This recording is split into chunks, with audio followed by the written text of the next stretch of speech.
People are probably more healed in this room than I am. But there are some people who, at the very sight of conflict, begin to think that their marriage, their relationship is over.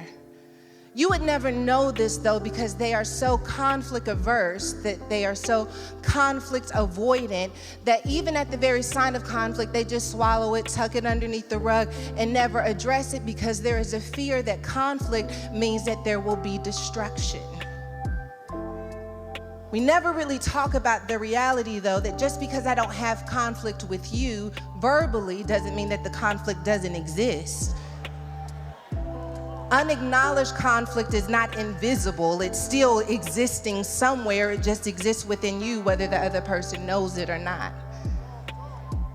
We see this all the time in relationships and marriages where there's a conflict, but the conflict is never acknowledged, it's never addressed, and we try to live around this conflict that's taking up space in our homes, taking up space in our families. And one of the things I had to learn is that conflict can be an invitation. As I was studying for this message, I recognized that there are two types of conflict. There is destructive conflict, and there is constructive conflict. Whether or not conflict is destructive or constructive has a lot to do with the tools and language that we're using when tackling the conflict.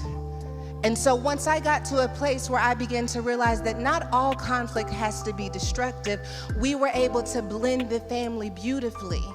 You know why? Because we agreed that conflict was an opportunity for us to examine our family values, principles, and to set boundaries. The most difficult part, though, about conflict resolution is not necessarily agreeing on the resolution. The most difficult part of conflict resolution is agreeing on what the conflict is. It's not that we don't want the same thing. We just don't always agree on what the conflict is.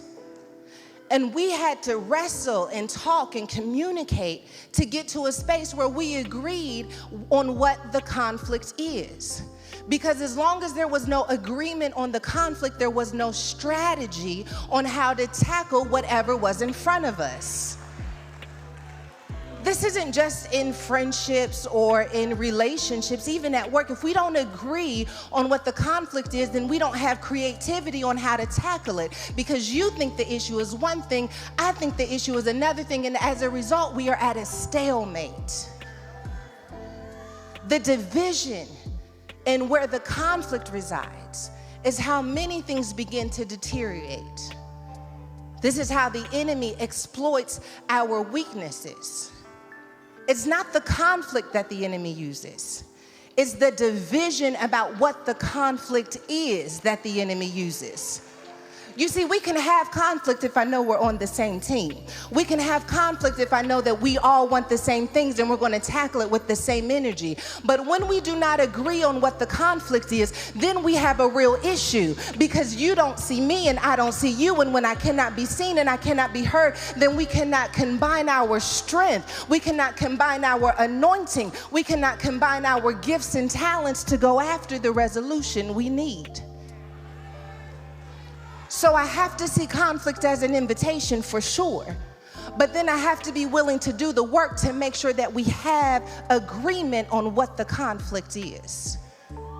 Because where there is no agreement, there will be division.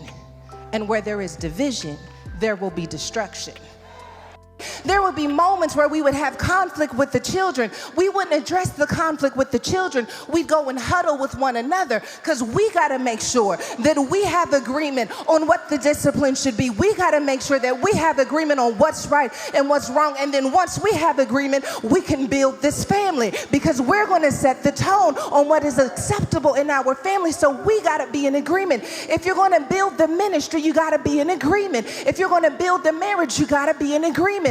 It doesn't mean there won't be conflict, but we got to be in agreement that conflict cannot stay in this marriage. We got to be in agreement that conflict is not something we sweep under the rug. We got to be in agreement that if we need therapy, we got to go to therapy. Where there is no agreement, there will be division. Moses was conflicted not about what God wanted to do for the Hebrew children. I believe that they should be out of oppression. I just don't believe that I'm the one who should do it. Conflicted, but he kept listening. Conflicted, but he kept talking.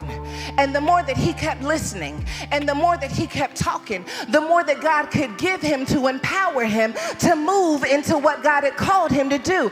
I wish I could say that better, but because he kept listening, he was able to come into agreement with God. You may not agree with God when it starts, but if you keep listening, when it's all said and done, you're going to agree when it's all said and done. I know you may not agree right now, but sometimes you got to trust what God sees over what you see. And in hindsight, you'll see that what God was calling you to, God had a provision to make sure that the weapon you thought was prospering was really just playing chicken with you. Because when it was all said and done, God made sure that it didn't damage you. God made sure that you could still be restored.